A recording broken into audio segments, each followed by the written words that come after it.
안녕하세요. 저는 35살, 결혼 4년 만에 이혼한 싱글입니다. 저는 전 남편, 그리고 전 남편과 상간녀의 이야기를 해보려고 합니다.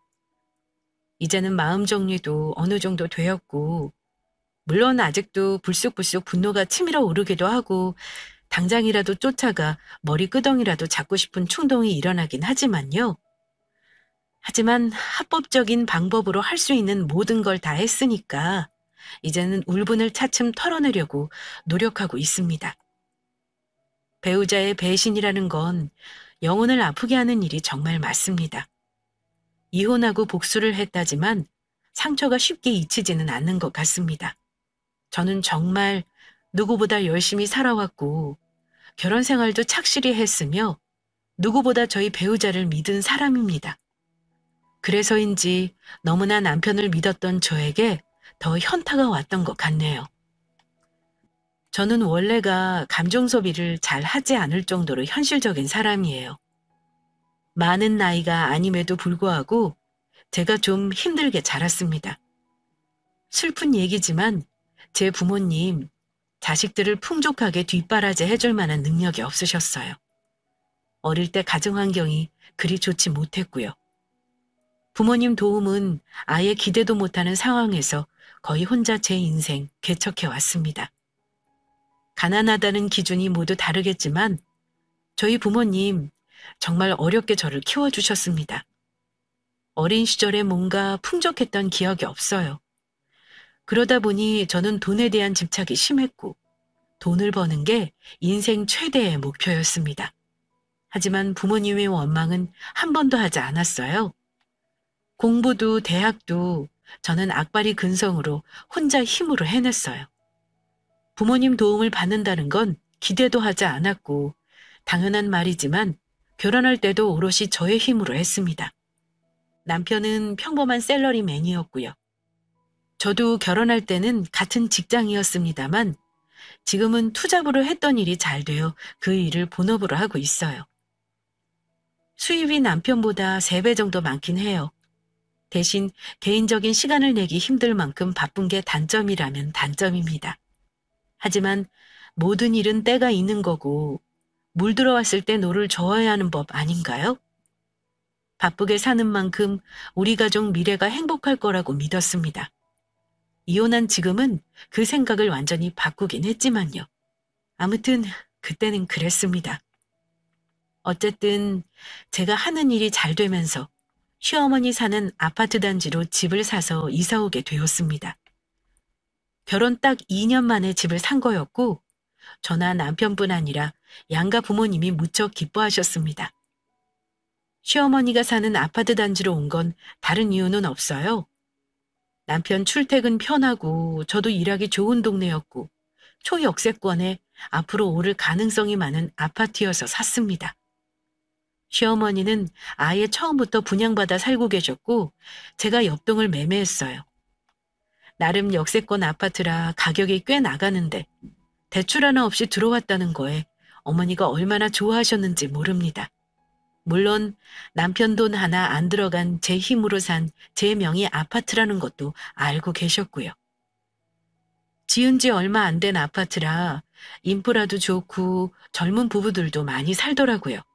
그런데 어머니가 어느 날 떡을 맞춰 오셔서는 저한테 이런 말씀을 하셨습니다.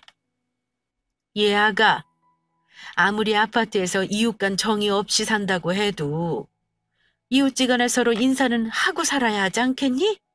내가 떡 조금 맞춰왔으니까 옆집이랑 위층 아래층에는 떡 갖다 주면서 인사라도 해봐. 얼굴 두고 지내면 언젠가는 한번 도움받을 일이 생길 수도 있는 거야." "네? 떡이요?" 어머니도 참 요즘 누가 이사 왔다고 떡을 돌려요. 저 남의 집 찾아가는 거 싫은데. 아이고, 어려울 거 없어. 한번 마음 먹기가 어렵지. 그 다음부터는 엘리베이터에서 마주쳐도 서로 인사도 하고 얼마나 좋으냐. 나는 우리 동 사람들 몇 집 빼고는 죄다 인사하고 산다. 정 어려우면 내가 같이 가주마. 요즘은 같은 이웃끼리 인사도 안 하고 산다지만 어머니가 저렇게까지 하시니 어쩔 수 없이 같은 라인의 집에만 떡을 돌렸습니다. 떡 돌리면서 보니까 우리 옆집은 젊은 부부가 살더라고요. 우리처럼 신혼부부인 듯 했는데 와이프가 저보다 더 어려 보이더군요. 같은 또래이니 왠지 더 반가운 마음이 들었고 앞으로 인사하고 지내자고 반갑게 인사했습니다. 그랬더니 옆집 와이프가 저에게 웃으면서 이렇게 말했습니다. 저야 좋죠. 안 그래도 이사 와서 아는 사람도 없는데 너무 잘 됐다 싶어요. 앞으로 인사하면서 지내요. 네, 다음에 시간 맞으면 같이 커피 한 잔 해도 좋고요. 암튼 반가워요. 형식적인 대화였지만 대화하면서 안 건데 저보다 2살 어리고 초등교사라고 하더라고요. 그러면서 같은 신혼부부이니 언제 한번 부부끼리 보자는 말도 인사치레로 하게 되었습니다. 하지만 뭐 각자 바쁘게 사는 사람들이라 빈말이라고 생각했어요. 저는 이웃지간에 안면 트는 게 불편하다고만 생각했는데 어머니 말대로 그 후로 가끔 마주치면 인사도 하게 되고 그리 나쁘지만은 않더군요. 시댁이랑 가까이 살아서 불편하지 않냐고 하시는데 저는 오히려 좋았습니다. 워낙 어머니가 잘 챙겨주시기도 했고 밥하기 귀찮은 마음을 어찌나 잘 알아주시는지 하도 저녁을 많이 얻어먹어서 오히려 어머니가 힘드셨을 거란 생각입니다. 어머니는 우리 부부가 맞벌이하느라 바쁘다는 걸 늘 안타깝게 생각하셨어요.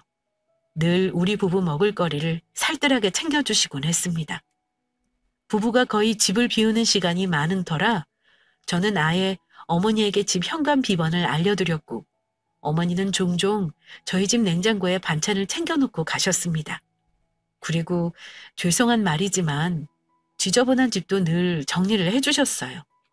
아침에 나갈 때 난장판이었던 집이었는데 집에 가면 우렁각시가 단양한 것 마냥 깨끗해져 있기도 했고요. 사실 시어머니가 집에 드나드는 거 싫어하는 며느리도 분명 있을 겁니다. 그런데 저는 인생 대부분을 워낙 챙김을 못 받고 산 사람이라 그런가 이런 어머니의 보살핌이 싫지 않고 참 좋았습니다. 게다가 제가 늘 남편보다 바깥에 있는 시간이 많아서 먹을 걸 잘 챙겨주지 못하기도 했고요. 남편은 칼 출근, 칼 퇴근이 일상인 사람이라 간혹 저에 대한 불평불만을 토로하기도 했고 저랑 다투는 일도 종종 있었습니다. 제 남편은 착하긴 한데 남자치고 좀 인내심이 없는 편입니다. 나이가 동갑임에도 어쩔 때는 저보다 동생같이 느껴지기도 했어요. 간혹 부부싸움을 해서 냉전기간이 오래가기라도 하면 어머니는 늘 남편을 먼저 나무라셨습니다. 여자 말을 잘 들어야 집안이 평화로운 거야. 네 처가 얼마나 똑똑하고 야무진데 자꾸 네 고집 피우고 싸울 일을 만드는 거니? 그러지 말고 네 마누라가 하라는 대로 해. 여자가 돈 벌다 보면 늦을 수도 있고 집안일 신경 못 쓸 수도 있는 거야. 너도 바깥일하면서 그런 거 부부 사이에 이해 못하면 쓰니? 너 밖에서 다른 여자들 봐라. 너 이 집 산 것도 다 네 와이프 덕이라며. 무조건 네가 져주고 살아. 엄마, 내가 이 이상 어떻게 더 져주고 살아요? 돈 관리도 집사람이 해. 집 명의도 집사람 거고 다 집사람 마음대로 하잖아요. 근데 아무리 돈 좀 번다고 집안 살림 너무 신경 안 쓰는 거 한 소리 할 수도 있는 거죠. 그럼 네가 하면 될 거 아니냐 이놈아. 너도 같이 사는 집인데 왜 네 일이 아니라고 생각하는 거냐? 나는 너 이렇게 안 키웠어? 이런 말을 하실 정도로 어머니는 저를 예뻐하셨습니다. 제가 바빠서 사실 살림을 엉망으로 해도 싫은 소리나 잔소리 한번 안 하셨고요. 어머니 눈에 보이면 그냥 당신이 직접 치워주시는 분이셨습니다. 이사 오고 나서 갑자기 일이 바빠지는 바람에 어머니는 거의 하루 걸러 하루씩 저희 집을 들락거리며 제 살림을 돌봐주셨습니다. 이사 와서 1년이 넘도록 참 바쁘게 지냈던 것 같네요. 그 사이에 저는 수입도 더 늘었고 그만큼 몸은 힘들었습니다. 집에 오면 씻고 자느라 바빠서 남편 얼굴 제대로 못 보는 경우도 많았고요. 그런데 이사 온 지 1년이 좀 지났을 무렵쯤에 작은 문제가 생겼습니다. 원래 사람 사이를 틀어지게 하는 건 큰일이 아니라 작은 거에서 시작되는 법이라던데 그냥 착각이라고 치부하기에는 이건 아니다 싶은 일이었어요. 이상하게 어머니만 우리 집에 다녀왔다 가시면 크고 작은 제 물건들이 자꾸 없어지는 일이 생기는 겁니다. 처음에 제 화장품이 사라졌을 때는 착각인 줄 알았습니다.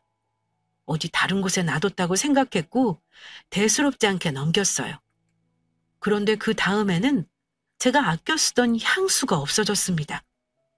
그리고 그 다음에는 드레스룸에 걸어놓았던 스카프가 없어졌고요. 남편이 제 물건에 손을 대는 일은 없을 테니 그렇다면 남은 사람은 하나, 우리 집에 자유롭게 드나드시는 시어머니밖에 없었습니다. 시어머니에게는 정말 죄송한 말이지만 사람이 눈앞에 욕심나는 물건이 있으면 그럴 수도 있는 거잖아요. 어머니에게 대놓고 물어볼 수도 있는 거긴 한데 괜히 기분 나쁘실 수도 있을 것 같아서 국립 끝에 소형 CCTV를 거실에 설치했습니다. 범인을 잡겠다는 마음보다는 뭐랄까 그냥 자초지종을 알고 싶었어요. 혹시나 해서 남편에게도 말하지 않았고요. 그런데 한동안은 없어지는 물건이 없더라고요. 그런데 한 달쯤이 지났을 무렵 또 제 물건이 사라진 걸 알았습니다. 이번에는 기가 막히게도 팔찌였어요. 중요한 미팅이 있을 때만 꺼내 착용하는 비싼 브랜드 팔찌였고 혼자서는 절대 풀 수 없는 다들 아시는 브랜드의 그 팔찌입니다. 매일 착용하는 게 아니니 정확히 언제 없어진 건지도 모르겠더라고요. 혹시나 해서 이리저리 찾아봤지만 없어진 게 확실했습니다. 다른 것도 아니고 고가의 물건이 없어지니까 그때는 저도 화가 나더라고요. 그래서 CCTV 녹화된 메모리를 꺼내 확인을 해봐야겠다 싶었습니다. 하지만 날짜와 양이 너무 방대해서 저 혼자는 도저히 할 수가 없겠더라고요. 그래서 일단 메모리를 꺼내 제 노트북에 다운로드하여 놓고 남편에게 살짝 도움을 요청했습니다. 아니길 바랬지만 만에 하나 어머니가 그러신 거라면 어차피 남편이 알게 될 일이기도 했으니까요. 여보, 당신 혹시 내 물건 말이야. 필요해서 가져간 적 있어? 이번에 내 팔찌가 없어졌거든? 상자는 멀쩡히 있는데 팔찌만 없어진 거 보니까 분명 누가 꺼내간 게 확실한데 혹시나 해서 물어보는 거야. 뭐? 당신 팔찌를 내가 가져갈 일이 뭐가 있겠어? 그럴 일 없어. 그럼 내 향수나 스카프 없어진 것도 당신이랑은 상관없겠네? 내가 여자 물건을 뭐에 쓴다고 가져가겠어? 왜 그러는 건데? 실은 몇 달 전부터 자꾸 내 물건이 사라지는 거야. 그것도 좀 값 나가는 것만 골라서 말이야. 그래서 내가 한 달 전쯤에 집에 카메라를 달아놨거든? 근데 어제 보니까 내 팔찌 있지? 그게 없어졌지 뭐야? 이건 분명 누가 가져간 거구나 싶은데 당신 알다시피 우리 집에 오는 사람 당신이랑 어머니밖에 더 있어? 나도 이러기는 싫지만 녹화된 영상 같이 확인 좀 해줄 수 있어? 날짜 나눠서 같이 좀 봐줘. 여기 메모리 카드야. 저는 미리 빼놓은 CCTV의 메모리를 남편에게 건넸습니다. 그런데 남편은 저의 얘기를 듣는 순간 얼굴이 사색이 되면서 놀라는 겁니다. 뭐? 카메라? 당신 미쳤어? 대체 무슨 생각인 거야? 왜 같이 사는 사람 집에 함부로 그런 걸 설치한 건데? 남편은 기분 나빠하면서도 당황한 기색이 역력했습니다. 소리까지 지르며 노발대발 화를 내는데 자기 엄마를 의심한 게 기분이 상했구나 생각했습니다. 혹시 당신 어머니 의심하는 것 같아서 기분 상한 거야? 나도 그러고 싶지는 않아. 하지만 뭐든 확실한 게 좋잖아. 나는 어머니를 믿지만 그렇다고 내 물건에 발이 달린 게 아니라면 뭔가 이유가 있을 거 아니야. 게다가 이번에 없어진 거 진짜 비싼 거란 말이야.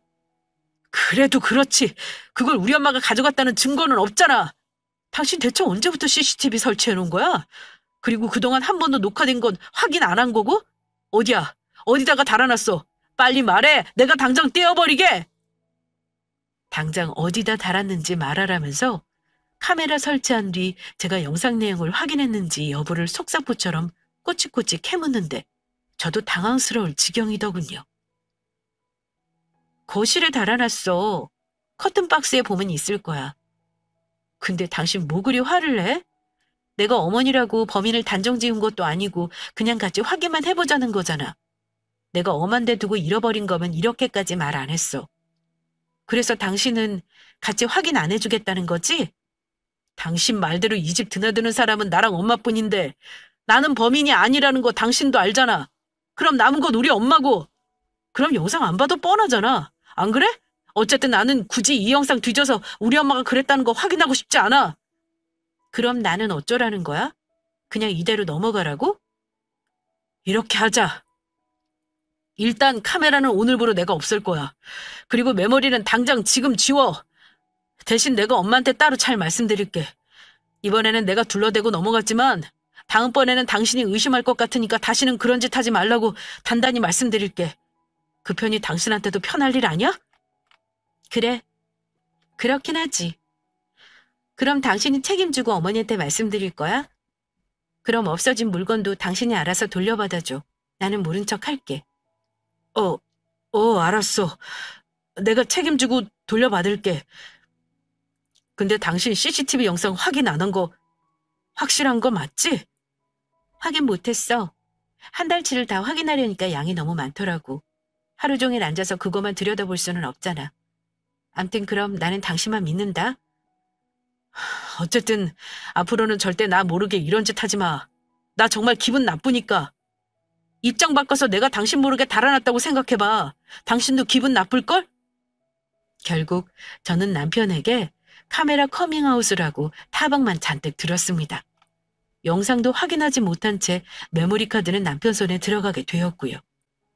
근데 문득 머리 한구석에 이상한 의심이 드는 겁니다. 이게 뭐라고?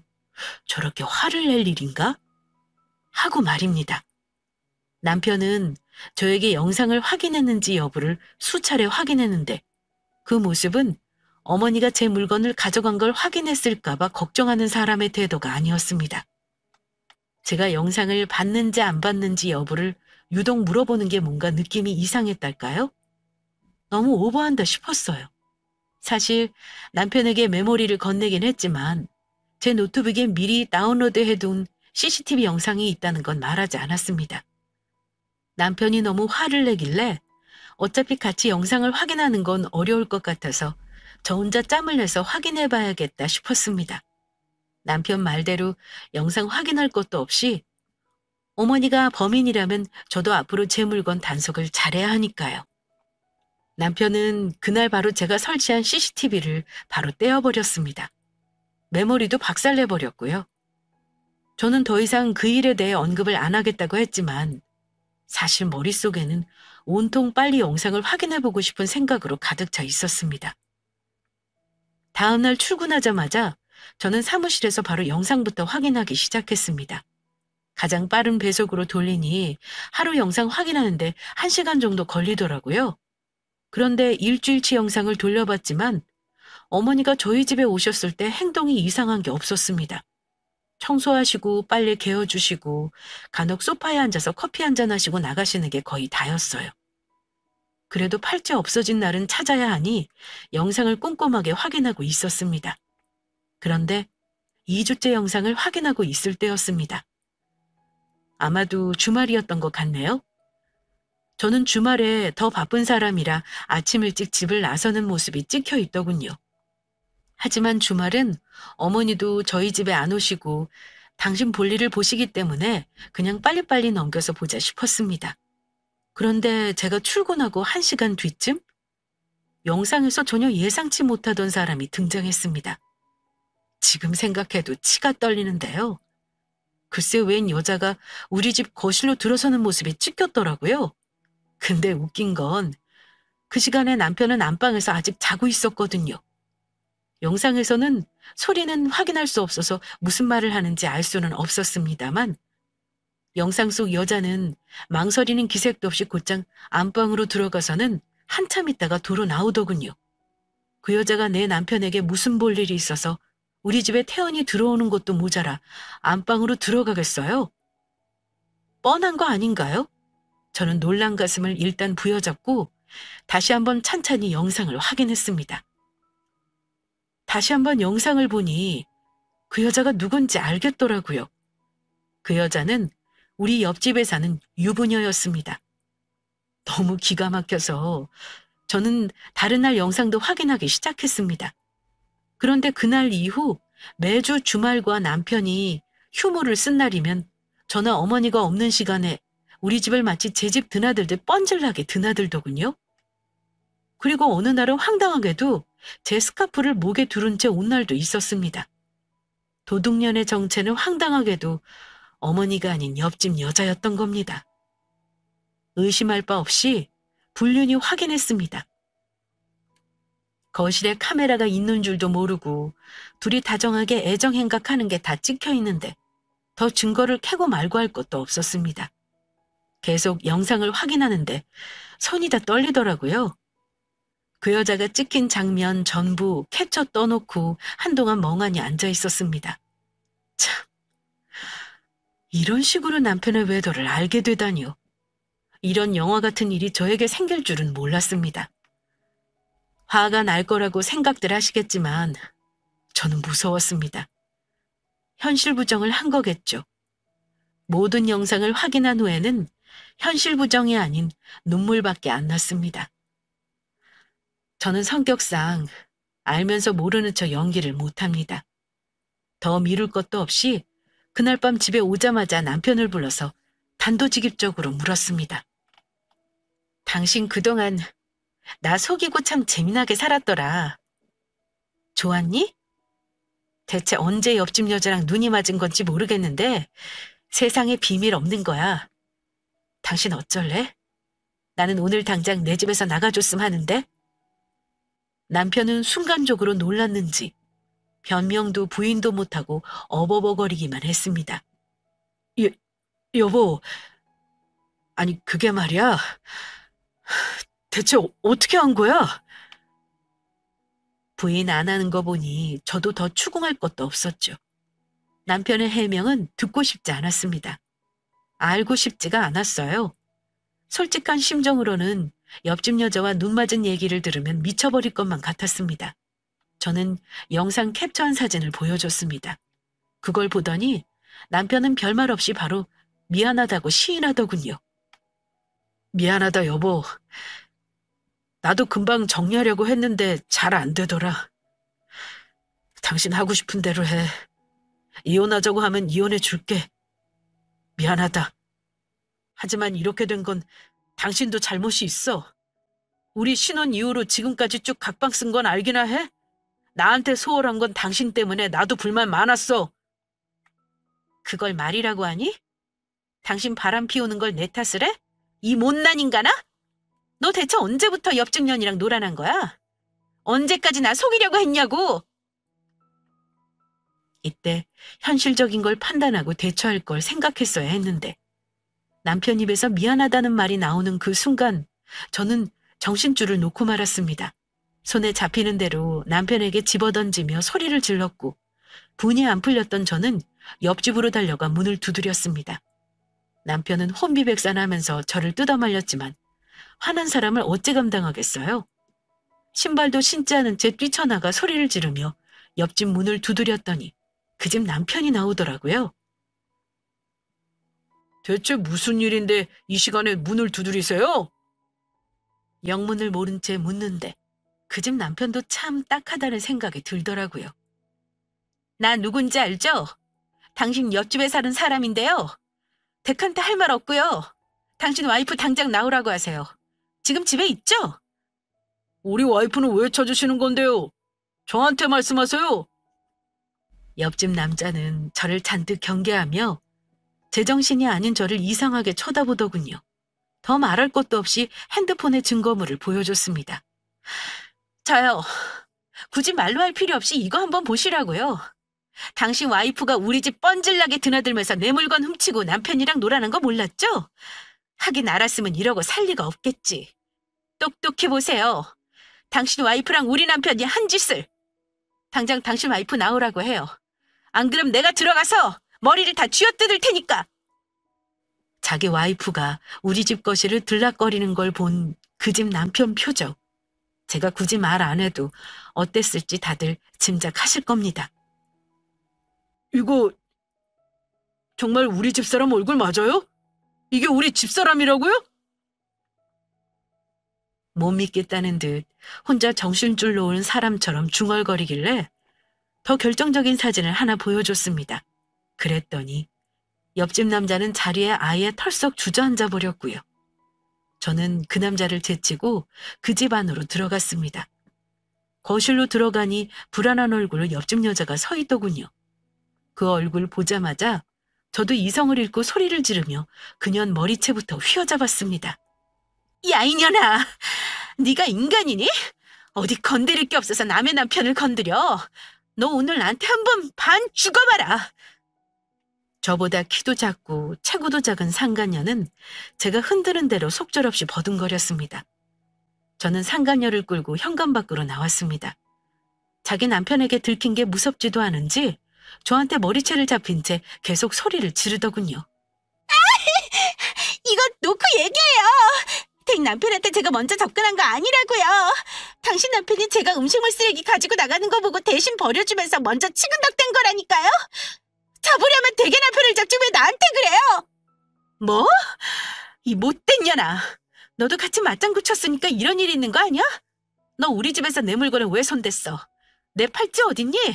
당장 가져와. 너 계속 내 물건 훔쳐간 거 다 알고 있어.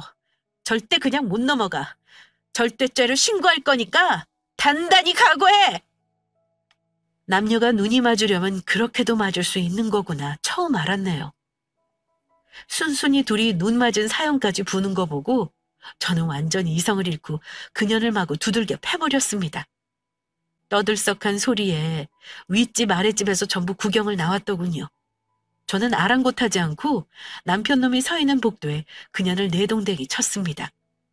상간녀 남편은 말릴 생각도 하지 않았고 어쩔 줄 모르고 서 있는 우리 남편 얼굴에 주먹을 날렸습니다. 야, 건드릴 게 없어서 남의 부인을 건드려? 내가 오늘 너 죽이고 만다! 그 순간 퍽 소리가 나는가 싶더니 동시에 남편 놈이 뒤로 나동거라지더군요.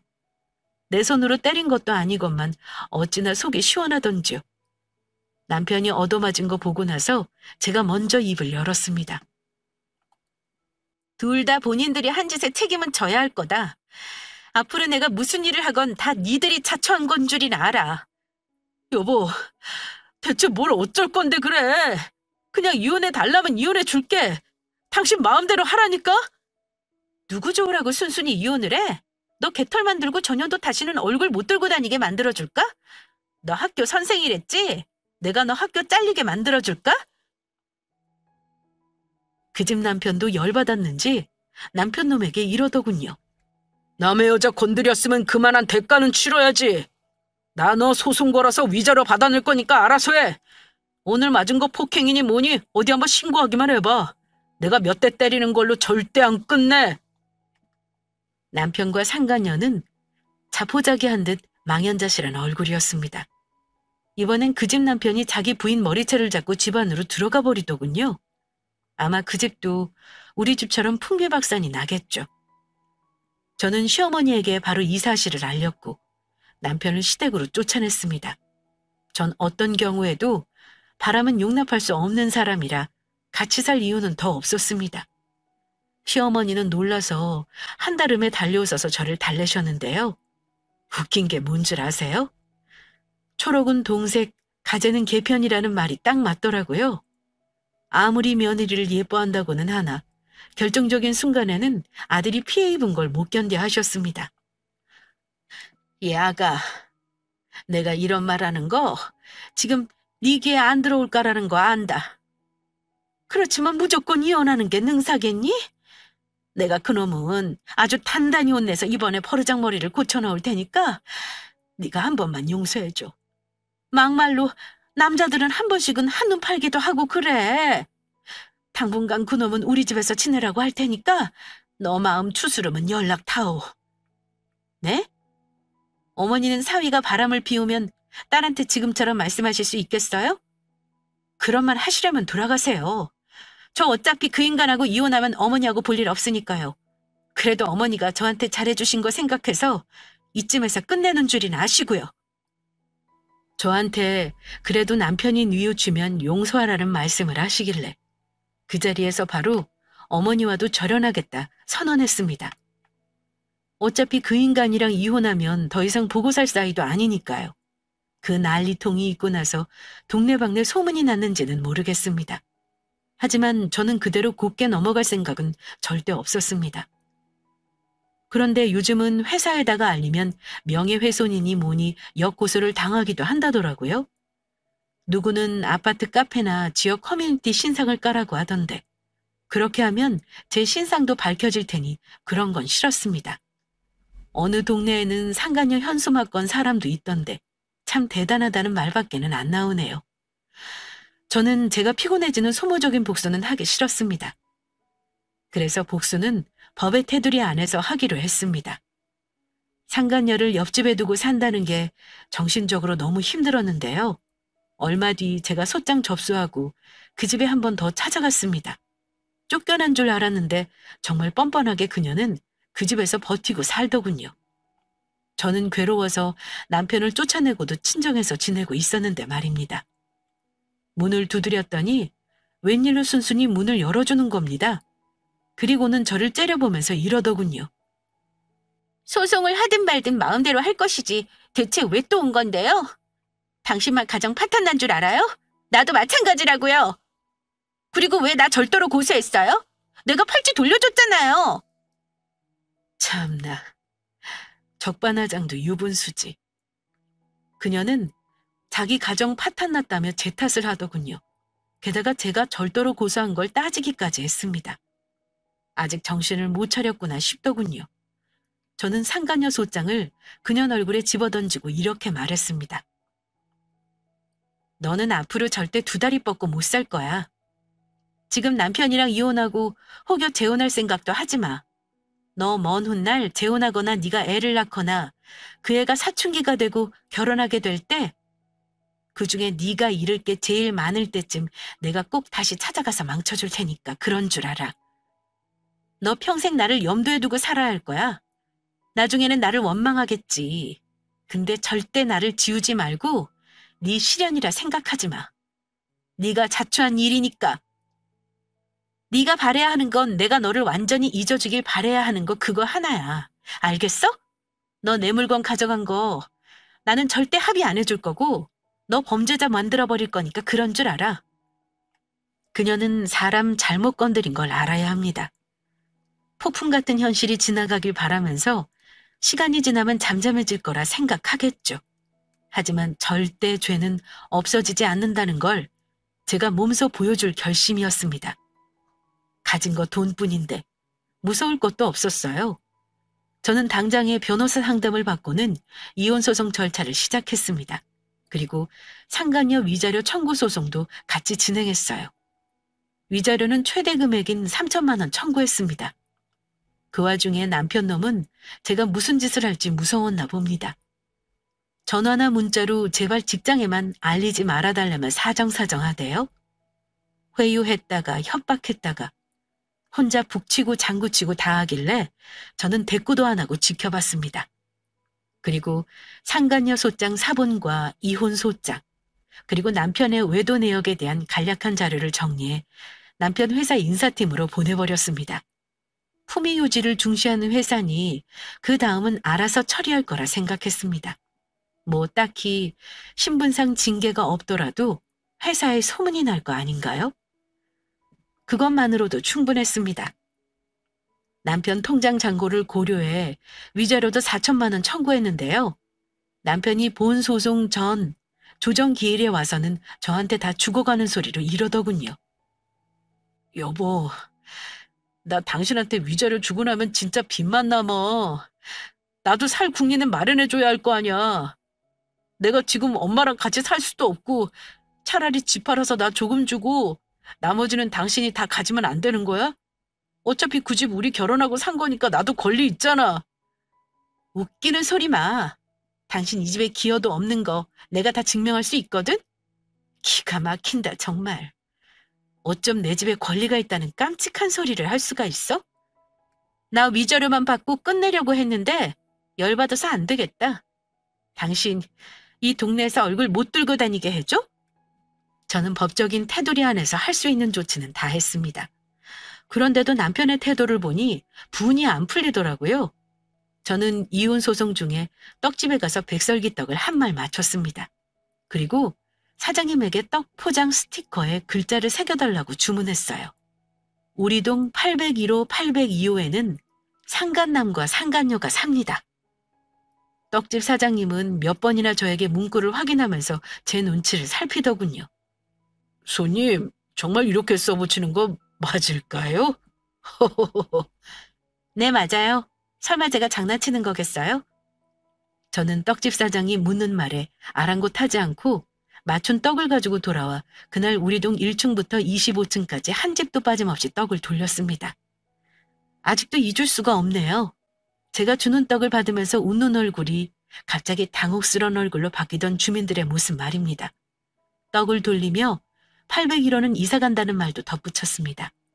아마 그 떡으로 인해 아파트에 서로 눈 맞은 연놈들이 있다는 소문은 날개를 달았을 거라 생각합니다. 며칠 후 남편이 어머니 통해 소문을 들었는지 꼴에 창피하긴 했나 봐요. 당신 참 대단하다. 꼭 이렇게까지 해서 나를 망신 주고 우리 어머니까지 얼굴 못 들고 다니게 해야겠어? 이제 속이 시원하니? 나 당신 위자료도 줘야 하고 옆집 남자한테 소송당한 것도 위자료 줘야 하는 거 알잖아. 이쯤 했으면 됐으니까 당신도 이제 그만해. 망신인 거 아는 사람이 대담하게 옆집 여자를 집에 들이니? 상간남 소송 당한 건 쌤통이네. 당신 그 집 남편한테 맞아 죽지 않은 걸 감사해야 할걸? 이런 일로 칼부림 나는 거 모르니? 아마 당분간 당신은 밤길 조심하고 살아야 할 거다. 옆집 남자는 역시나 예상대로 남편을 상대로 상간남 소송을 걸었더군요. 아마 그쪽도 이혼을 진행하고 있는 듯 했습니다.